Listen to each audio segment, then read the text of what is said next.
Hello, everybody. I'm Samira, and welcome back to SEScoops YouTube channel. Today, I am joined by NWA World Champion Trevor Murdoch. How are you doing today?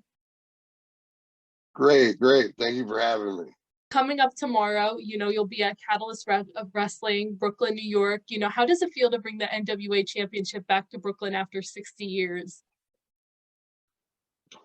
It brings a lot of joy and pride to my heart. I hold NWA very high. I think it's a fantastic organization, one of the oldest wrestling organizations out there. Not to mention, my mentor who trained me was an 8-time NWA World Heavyweight Champion, and it's nice to be able to start bringing that world title to different places where it was really relevant again. So you guys are facing, Colby Corino, who is also in NWA, and so is his partner. But do you and Homicide have a plan if Colby Corino's new teammates from Catalyst Wrestling decide to get involved in the match? Homicide and I both really enjoy a fight with you. I think we're ready, especially the guys like Colby Corino. He's a hell of a wrestler, but he's a snake in the grass, I guess is the best way I can put it. So Homicide and we're just ready for a fight, and if more than two come, well, then we'll just handle business like we always do. And Colby Corino did state, on Twitter that he has a championship opportunity. Are you afraid that he might cash in on Saturday night? No, I think Colby Corino will want a larger stage for that. Nothing against Catalyst Wrestling, but I'm sure Colby should make his mark in the NWA, and if he's going to cash that in, I think it's going to be on the NWA stage, if any place. So how have you been preparing for the grudge match? Oh, I've been preparing the same thing I was doing before. I'm having match after match since. Even though this match has been booked, I've been defending the title since I had it last weekend. I was just in Florida defending it at the Pope's charity event and wrestled Gangrel, defending my world title against Gangrel. The best thing for me is reps, to continue to keep wrestling and keep wrestling and keep wrestling. The more I stay active, the better opponents I get. I tend to just always be prepared. Speaking of like NWA, and as you were talking about Homicide, who, they're bringing back the Junior Heavyweight Championship, is already scheduled for a match to go up, whoever it is. Is there somebody that you're rooting for? Are you rooting for Homicide to win? Of course I'm rooting for Homicide. See, I've got the baddest man in New York coming with me, and when I come to Brooklyn, and so I can't help but root for him. You talk about a master tactician in the ring. The guy's tough as nails. One of the things I love about Homicide is he doesn't fit in the boxes of the norm, and he still goes out there and kills it. And he keeps you on guard, and he's one of the toughest competitors out there. So I honestly think that he's going to end up winning the junior world title. But that's just my vote. Are you happy that the Junior Heavyweight Championship is back in the NWA? Yes, I am. That's another coveted title with a lot of talented guys throughout history have held that title, and I think it's an opportunity for guys that I wouldn't say are smaller than me, but just wrestle a different style, can go out there and stand out and become champions in their own right. It's an opportunity for guys to get seen and for guys to go out and prove who they are and what they can do out in that ring out there. And that's what we need. So, speaking of new guys coming into NWA, we saw Matt Cardona come and he, attacked you. So how are you feeling about him joining the NWA now? Matt seems to be taking an opportunity to go to every company he can and try to make his mark. And as soon as I won that world title, he saw blood in the water.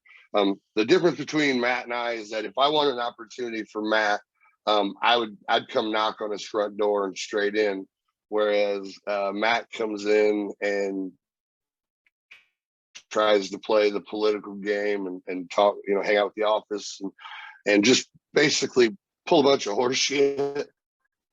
Pardon my language. We'll see if he gets an. So do you have your eye on anybody in the NWA specifically? No, the great thing about being the world champion. I'm at the very top, so everybody's got to come to me. I do keep in mind that Tyrus is a 7-time.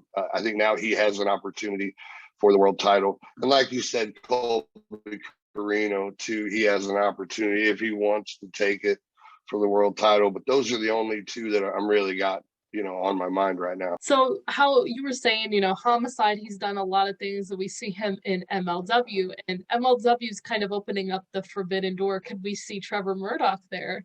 I would never, you never say never. You know what I mean? I'm a traveling champion. I'm willing to go anywhere and, fight anybody. That's that's my job as world heavyweight champion, is taking on all competitors. It doesn't matter what company they're in.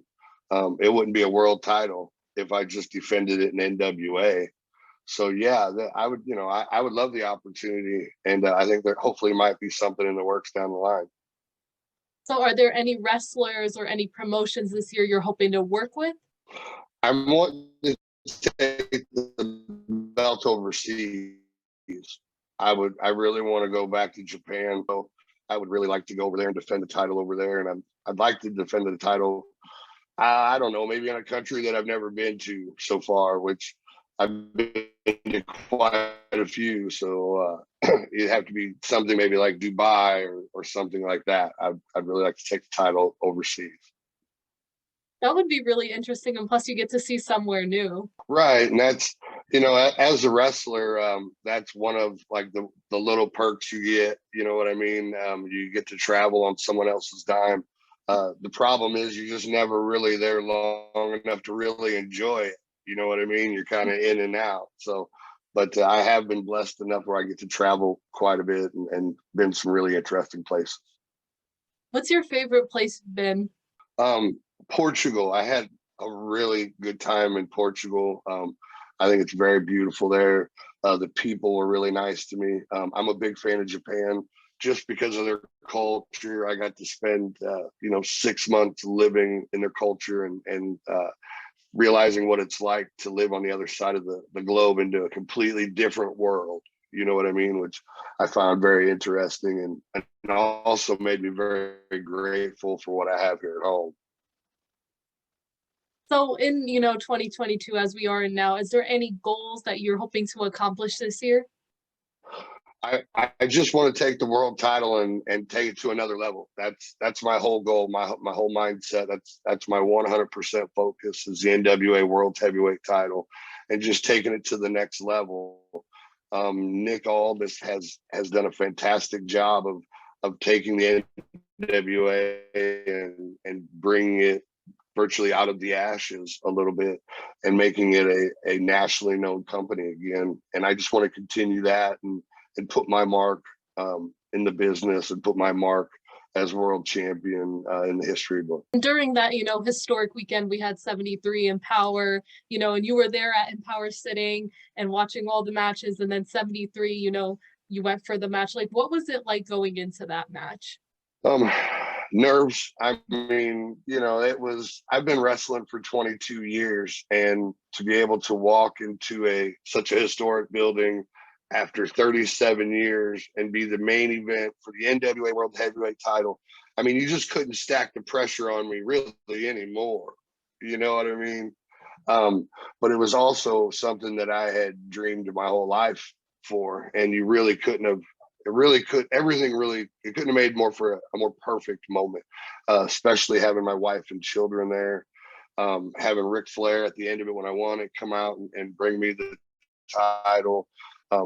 It was a surreal moment and something that I will carry with me for the rest of my life and just remember with pride and excitement, especially when my oldest son, standing out there, there's a slow-mo video of him running into the ring and jumping in and giving me a hug and having that moment with him, something that he'll remember for the rest of his life. It really doesn't get any better than that, really. I think I could speak for everybody that was in that room. Like, there was not a dry eye. It was such a wonderful moment that everybody in the room got to be a part of and see you, get the title. That was it was dream come true kind of stuff, really. You know what I mean? And Nick being able to beat such a competitor, a guy that's held the title for 1,044 days up to that point, a guy that was, at the top of his game, I was able, to overcome. And I know how much that world title meant to him and how much that moment meant to both of us. And it was great to be able to just create. That's the great thing about pro wrestling, is you want to create these moments that people will remember. And I think that was one of those moments that Nick and I was able to create and people will remember forever. So before I get to my last question, I always like to ask everybody, where do you see yourself in the next year? I see myself as world heavyweight champion for 2023. I see myself, man, so that's the only thing I can really see, because right now everything is new to me, which is very strange for me. I've been blessed, and I've done so many things, and I've been so many places. But to be world heavyweight champion, NWA world heavyweight champion, is completely new for me. So I see myself as NWA world heavyweight champion in 2023. That's the best I can give you right now. So a fun question. I always like to do fun questions that end off the interview. This is kind of a funny question, Right on. but what was the story behind you singing Low Places in WWE? Oh my God. Okay. All right. I'll tell you. Lance and I had gotten word that they were splitting us up, and we had been through that before. And so this time I kind of wanted to get ahead of the game. So Lance and I are just talking about ideas and stuff. And he jokingly said, man, you ought to do something with singing. And what he's referencing to is when we would go to some of these towns, we would have an alcoholic beverage or two, and we would go to a karaoke bar, and I'd get up there feeling good and sing karaoke, and I was okay, So I was like, yeah, like that'd be kind of cool, actually. I can kind of sing my entrance music to the ring. I can kind of like be like a John Cena, but on the redneck end of it, you know what I mean? I can talk about my opponent as I go to the ring. I'm like, yeah, man, that's hot. Like, let's try that.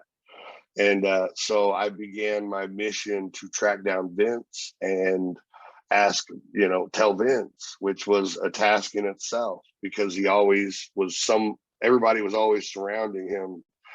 So I start kind of stalking him, and as I get closer, people are leaving him alone and someone else would come up. And finally I tracked him into his office, and I had to step in front of a rider and open up the door, close the door, and lean up against it, just so I could have Vince's time. And I go, Vince, I hear you're breaking up Lance and I go, I don't want to flounder. I said, I got an idea. I said, I'm not sure what we can do with it, but I sing karaoke and I'm pretty cool. I'm okay with it. You know what I mean? I'd like to sing my entrance music just like Cena did, but country. And he's just not saying a word. And oh, well, Trevor, sing me a song. Let me hear it.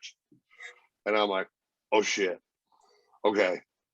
So I was so nervous. I don't even remember. Like, I knew I had a song prepared just in case, and I sang it to him. And what felt like forever, there was this pause after I stopped. It felt like forever. And he's just looking at me and, oh, God damn, Trevor, why didn't you tell me you did so well? I said, we should put this on TV. Yeah, let's get this going. Ha ha ha.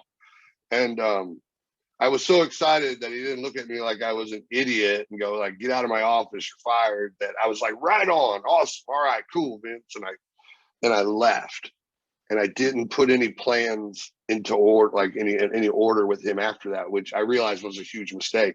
And so that next week, I get tracked down, and they say, Trevor, after your match with Lance, you need to come up with a song, and you're going to push Jim Ross out of the way and stand up on the announcer's table and sing to your tag partner, while Jim Ross and Jerry Lawler have to stare up and look at my sweaty ass while I just got done wrestling for 10 minutes. Which was, I'm sure, a pleasant sight for those guys. And that's how that came about. And every week after that, it be turned into a rib with The Office, I believe, because they kept they kept making me do more ridiculous things singing after that. And I realized the mistake that I had made. Oh my gosh, that's a very interesting story. Yeah, you laugh your ass off. Yeah, it's hilarious. Uh, Would you ever collab with any of these wrestlers? I know some of them, they're DJs or songwriters. Could we see, that happen? I doubt it, but again, I'm a never say never kind of guy, but I highly doubt it. But you never know. I am in the NWA. We do have a little retro feel to us, so you never know. We might break out some 80s rock music videos, old school MTV style. Yeah, just go with Billy Corgan, just start singing some songs. Right. I'll be a recording artist for you know it. Trevor, thank you so much for joining me today. Can you tell everybody where they can find you on social media? I am I'm on Twitter at the real T Murdoch, and same thing for Instagram. And you guys can find me on Facebook. I've got a little blue check mark after 10 years. 10 years of hard work, and you got the blue check mark. But yeah, that's where you guys can find me. I'm pretty easy to find. So you guys can find that all linked in the description below. Go check out Trevor on NWA every Tuesday, and they got some new shows coming out, so you might want to go check those out. And you can see all of ours social media, websites, everything's in the description below. Trevor, again, thank you so much for joining us today. Well, thank you. And one more thing, guys, make sure you guys check out the free YouTube replay of NWA Power every Friday night at 7:05. 7:05, I think. Yes. Go check that out.